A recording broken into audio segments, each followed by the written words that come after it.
Neville Gafà tkeċċa mill-pożizzjoni tiegħu fi ħdan il-Fondazzjoni għas-Servizzi Mediċi l-FMS wara l-vjaġġ kontroversjali tiegħu fil-Libja. Dan wara li saru akkużi li matul dan il-vjaġġ li fil-Libja ġie deskritt bħala wieħed uffiċjali b'Gafà nirreferew għalih bħala mibgħut tal-Gvern u ltaqa' ma' persuni li suppost jiġdu kontrih fil-każ dwar l-iskandlu tal-viżas mediċi Maltin. Din kienet id-tieni darba illi l-Ministru Chris Fearne sfida lil Kastilja u neħħa lil Gafà mill-pożizzjoni tiegħu fejn kien intgħażel fuq bażi ta' position of trust.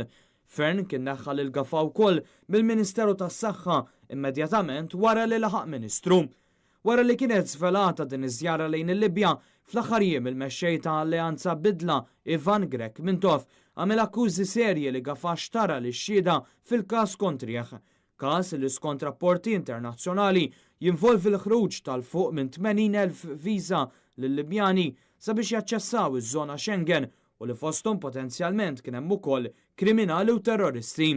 Huma qed jgħidu li f'isem Neville Gafà Garsalla talabhom għal flus għal viżas u għal kura fil-preżenza ta' Neville Gafà.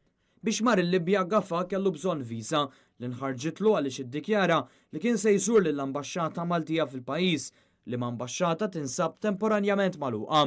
Fid-dawl ta' dan u wara diversi jiem ta' pressjoni interna u fil-medja, il-Ministeru tal-Intern kien ħabbar li fetaħ investigazzjoni illi għadha għaddejja.